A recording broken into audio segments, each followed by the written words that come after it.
Hi, everybody. Hello, can you see Brady? I can't. Yeah, I do see Brady. Hi, Brady. Great to see you. Good to see you. Good. You look good. Thank you. Thank you. Oh. So we can go ahead and start. And what I want to do is first talk to all of you and then maybe ask Brady just a couple of questions on his own, if that's okay with you. I might have to answer for him, but okay. Cool. First of all, can everybody say and spell their name? Just go ahead and start with the youngest. Lucas, Lucas. Hi, Lucas. Larissa, Larissa. Hello, how are you? And what's your name again? Larissa? Larissa. Larissa. My name is Brandy, Brandy. And this is Brady, Braty. And I'm Jennifer, Jennifer. Nice to see you, Jennifer. Thanks so much for putting this all together. Hey, first of all, I want to know, just overall to Brady, when you saw him leaving the hospital, and I saw that a really touching video that Jennifer sent us, Brandy, can you tell me what was going through your mind when he was coming out in the wheelchair? Finally, he's coming home. We stayed on FaceTime 24/7 from the time that he was extubated on April 14th.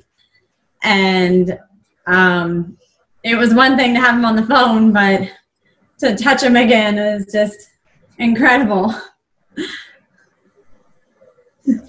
And kids, tell us about, you guys were there. I saw you in the video. When you saw your dad, what were you thinking? How were you feeling? I was really happy to see him again. Me too. Oh. I don't even know how they were feeling.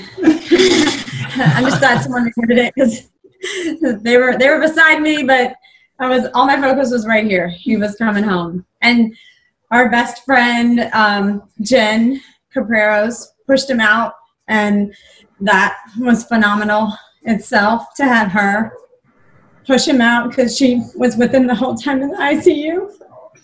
And she visited him every day when he moved floors.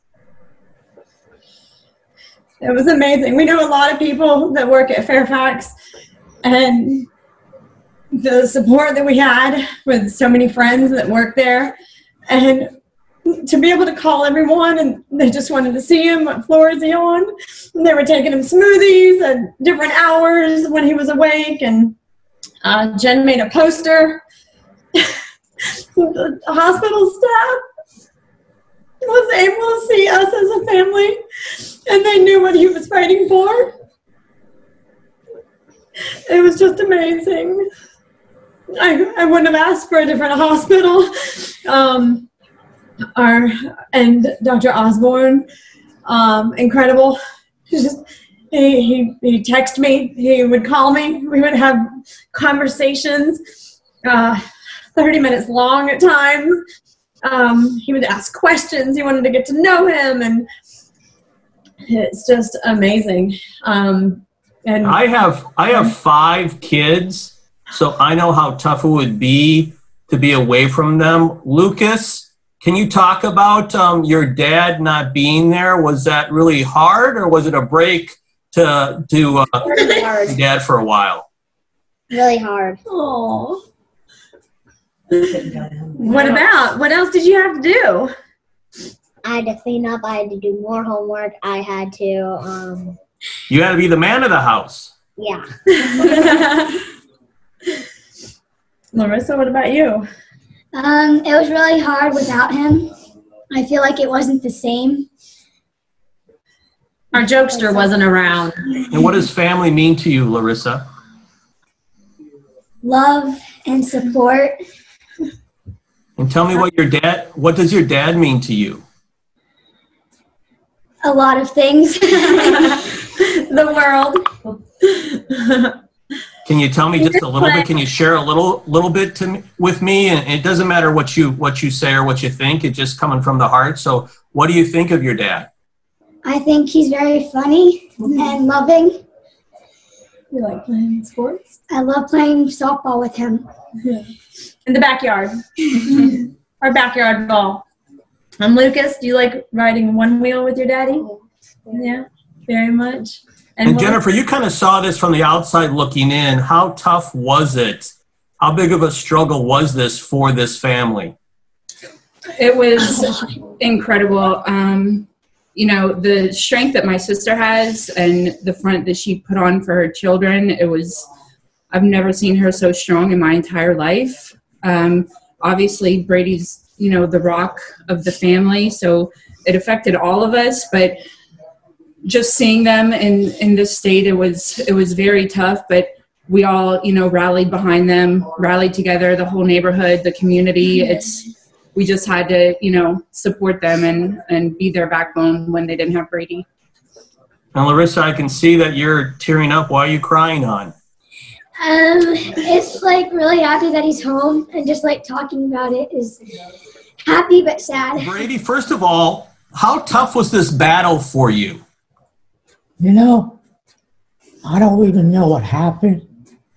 All I know is I woke up and they said I've been in a hospital, ICU, with 13 days. 16 days of sleep. I had no idea. And then, after that, all I know, they were taking care of me. How much pain were you in when you initially went into the hospital? I don't know. All I know, I had a fever and feeling weak. That's pretty much what I remember. Minimal cough. Do you have any idea where you picked up the virus at all or not? I had no idea. No idea. I just want to, he had braces just recently, so I just have said that it might have been from putting wax on a bracket, putting his hands in his mouth. You know, he goes to many appointments and gas stations and everything, you know, everywhere. And it was before the time that you would even elbow bump. You know, it happened before, you know, March 17th was his first symptom. So it wasn't when we were supposed to be wearing masks and doing all of the stuff. So I think that the masks are important and social distancing is important. And the one thing the kids have learned over the past 43 days of this experience is to wash your hands. I don't care what you touched. They go and they wash. That's a good point. Yeah. Brady, can you describe the parade that you just saw? Incredible and surprising. Great neighbor, great friends. What do you think saved your life?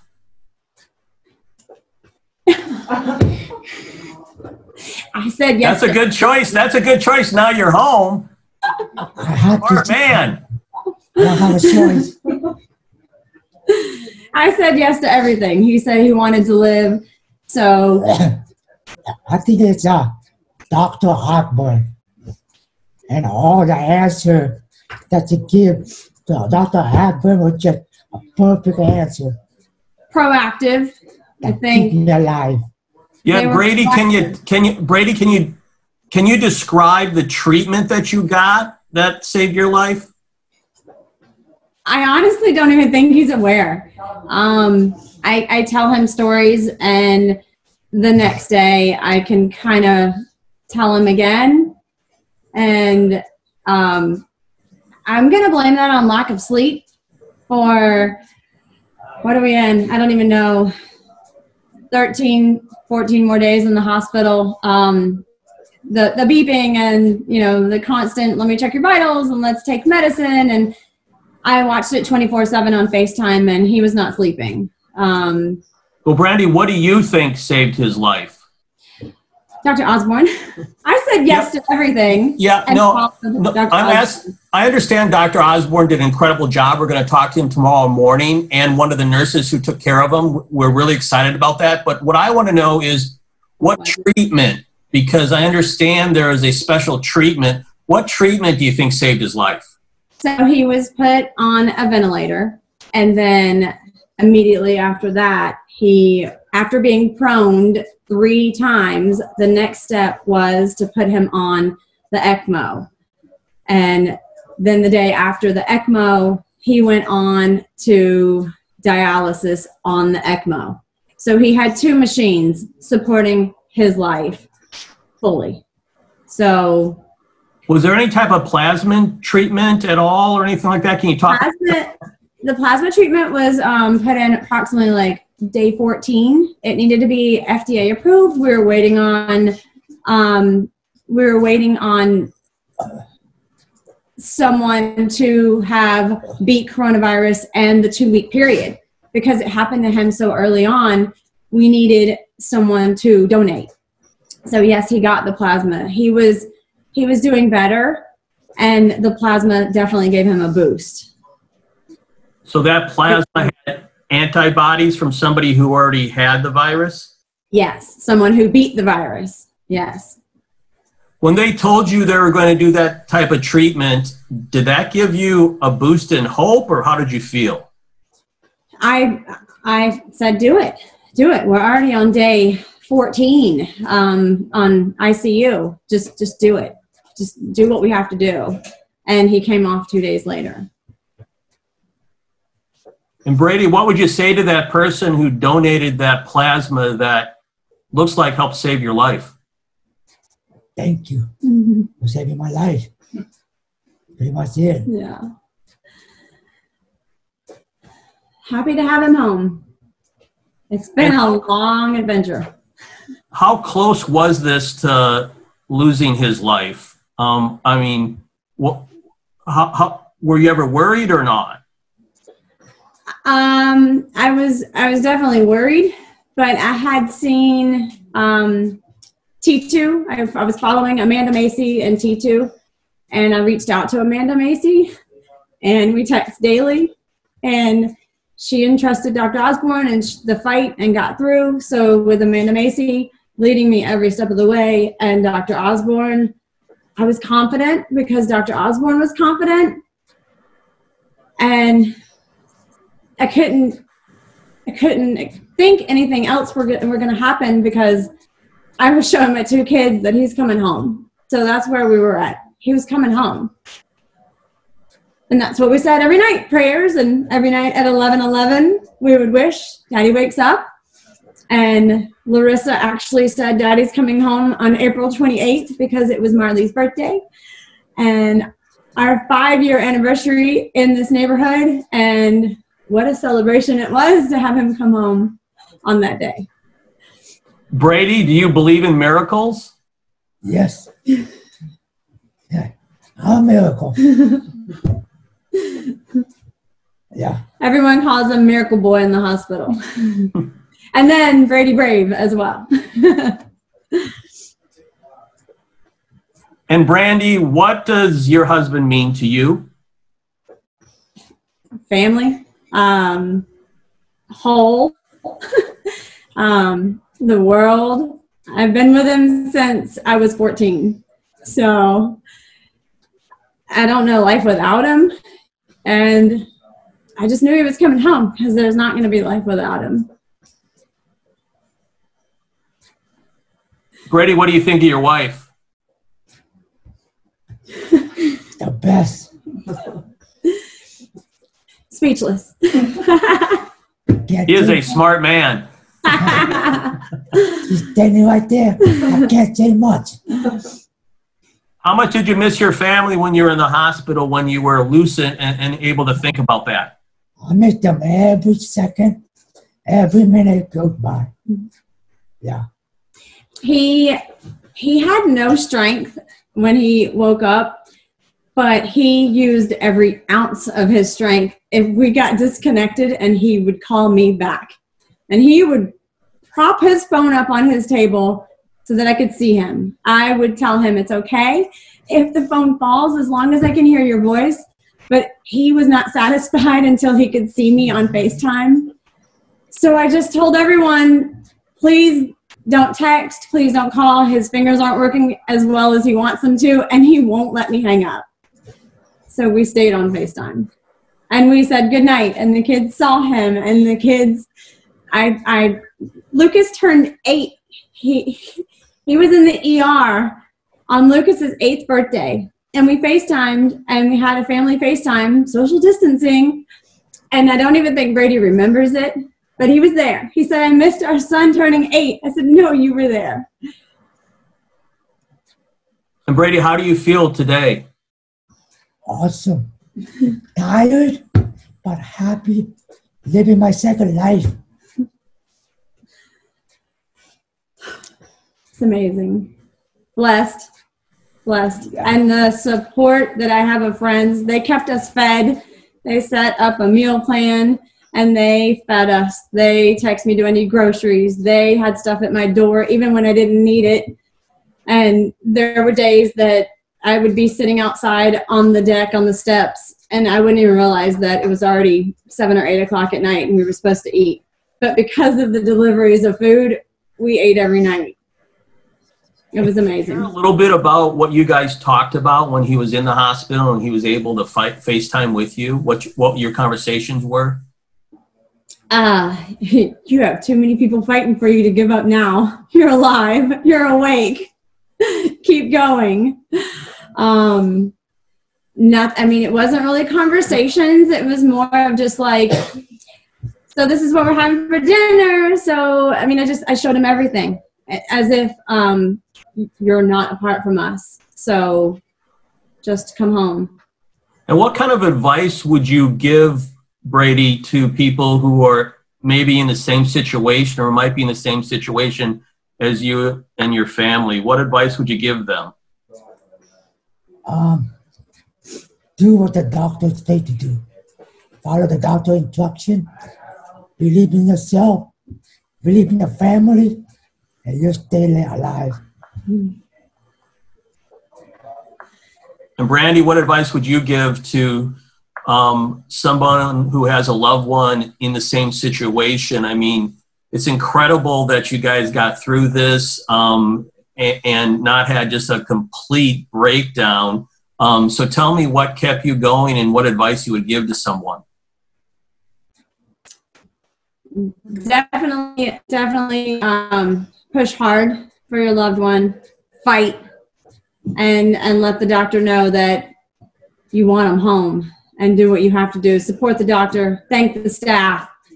Brady and I said, I wrote notes since we were on FaceTime. Brady wears hearing aids. So I would write notes and they would read it on FaceTime, but Brady would hear it in his hearing aids. And I wrote, thank you, and we love you, and just thank them. And the amount of times Brady said thank you and please, and they showed the same support. Once they saw the pictures, they would talk about us. So just love them back because it's just as hard for them and they're risking their lives to save our loved ones. And did this just come out of nowhere? Was it just a complete shock to you two? Yeah. Brady was watching the news on March 17th, 18th, and 19th, telling us all to wash your hands. This is serious. And we're like, we know. So we're washing our hands. And then when he started showing flu-like symptoms, and I'm like, did you not wash your hands like you told us to do? So it was really a shock because it wasn't supposed to happen to him. Brady, did you have any other underlying health concerns beforehand or not? Health insurance. No, just high blood pressure. Just high blood pressure. That's it. That's all. He was healthy. He had flu-like symptoms and 101 temperature, and he still took his son fishing. He wanted to keep going. He didn't want that sickness to hold him down. All right. I want to give you a chance, Brady, just to say what you think about Inova Healthcare and the hospital and Dr. Osborne and all the nurses who helped you? They're great.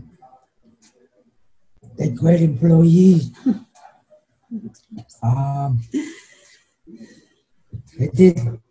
They made me live. So, other than that, they're good. All right. Hey, guys, thanks so much. Did you want to add anything else at all? Because I want to make sure that we cover everything. Is there anything else you want to say, or do you think we've covered everything? I think we've covered everything.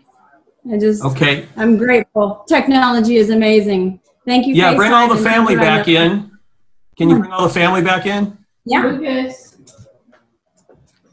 Push it back. Okay.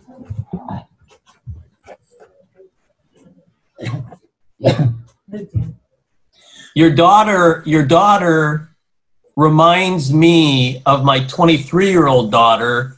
You guys look almost exactly alike. She's Filipino.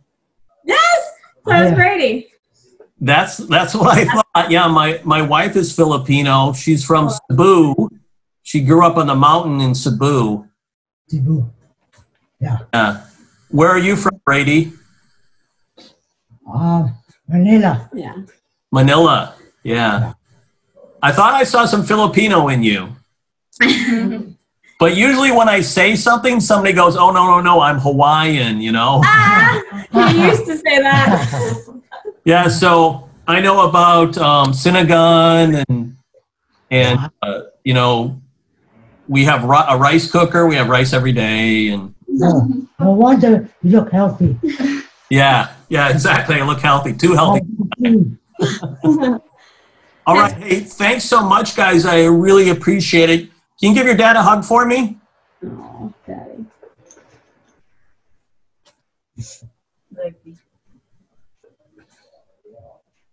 No. All right. This is going to be on Monday. I'm not sure, but you're going to see promos over the weekend, and I'll send you guys a link to the story so you can share with all your friends, okay? Okay. Thank you. Thank you. All right. Thanks so much. I think it's salamat, right? Salamat po. Salamat. Yeah, exactly. Okay, bye-bye. Bye. Thank you.